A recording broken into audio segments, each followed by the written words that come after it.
بسم الله الرحمن الرحيم والصلاة والسلام على أشرف المرسلين. Salam alaikum. Bonjour tout le monde. Aujourd'hui, on va voir ensemble un autre exercice avec solution toujours full module codage et compression pour la partie entropie.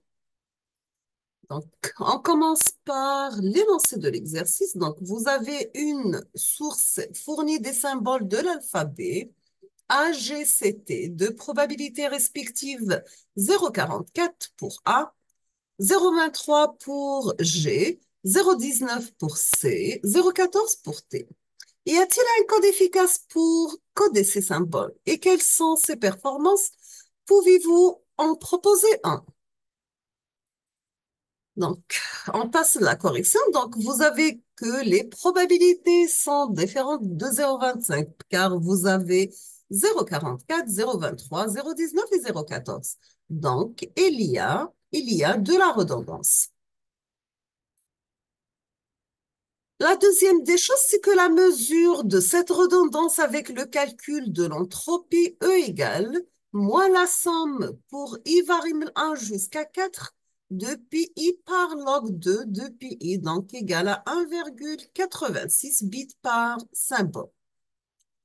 On déduit que si vous avez un code efficace, ou bien optimal qui existe, dans ce cas, sa longueur moyenne sera supérieure à E, qui est égal à 1,86 bits par symbole. Et on peut utiliser l'arbre de codage anthropique.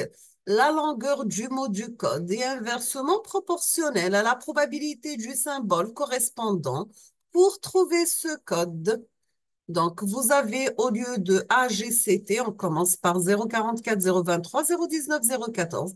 On passe à AG et CT. Dans ce cas, vous aurez 0,43.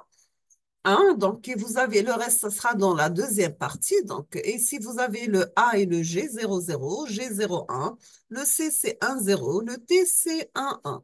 Et vous avez 0,23, 0,19, 0,14, et à la fin, vous aurez 0,19 et 0,14. On appelle ça, c'est l'arbre de codage anthropique. Ici, c'est l'arbre de codage fixe.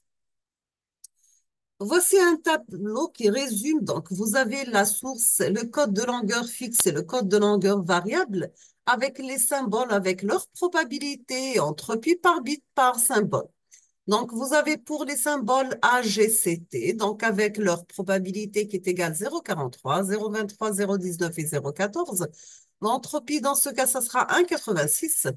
Pour les mots de code 00, 01, 10 et 11, vous avez la longueur moyenne L2 égale à 2, la valeur efficace égale à 93%.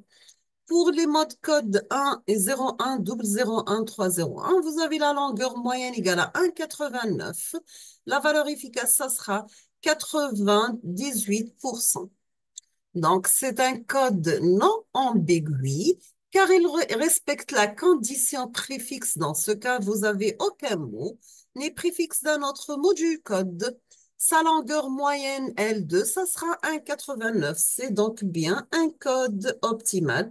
Vous aurez dans ce cas deuxième théorème de Shannon. Nous avons L2 compris entre 1,86 et 2,86. Dans ce cas, L2, ça sera compris entre E et E plus 1. On passe à notre exercice dans ce cas.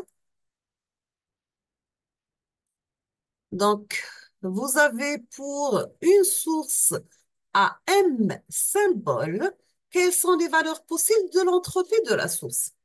Et donner la condition sur les probabilités d'une source à 4 symboles pour qu'il existe un code meilleur que le code fixe de longueur 2. Et on termine avec la dernière question pour cet exercice. Donc, vous avez quelle est la condition pour qu'un code optimal coïncide avec l'entropie? Nous avons pour une source à M symbole l'entropie EM compris entre 0 et log 2 de M. Et en se basant sur l'exercice 3, qu'on a fait déjà sa solution, qui montre que si vous avez un groupement par deux, nous avons une source entropique à 4 symboles. Dans ce cas, l'entropie O2, ça sera 2 fois E. Donc, E2, E max, ça sera 2 par E max égale à 2 par 1 log 2 de 4. Maintenant, si nous avons un groupement par 4 qui donne une source entropique à 8 symboles, dans son entropie, ça sera E3, qui est égal à 8 par E. Donc, E2 max, ça sera 8 par E max. Donc, 8 par 1 égale log 2 du 8. Nous avons pour la source entropique à 4 symboles, on peut écrire leur probabilité telle que euh, P1 supérieur ou égal à P2, supérieur ou égal à P3, supérieur ou égal à P4. Dans ce cas, la longueur du mot de code correspondant, ça sera 1, 2, 3, 3.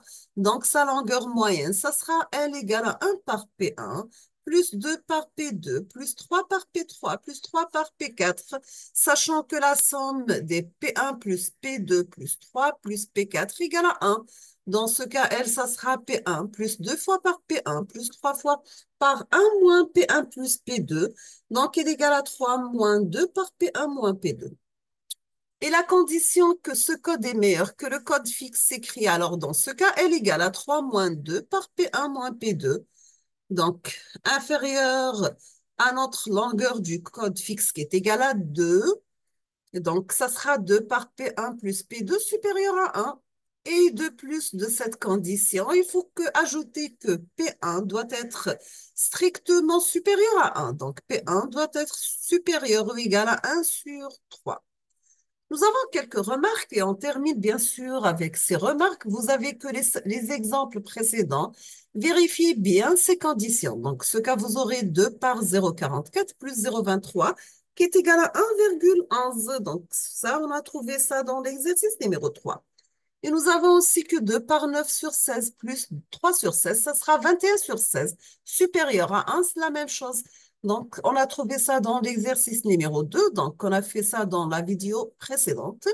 Maintenant, si on va prendre des valeurs moins éloignées de l'iQI, répartition, cela ne sera plus possible si vous avez P1 égale à 0,33 ou bien si vous avez P1 égale à 0,35 et P2 égale à 0,29 avec par exemple P3 égale à 0,2.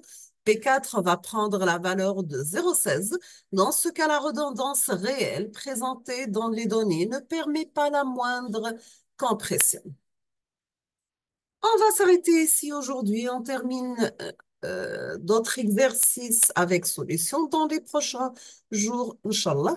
Donc, je vous remercie infiniment pour votre attention. Comme toujours, n'hésitez pas si vous avez des questions. Et à la prochaine vidéo, Inch'Allah. Merci beaucoup.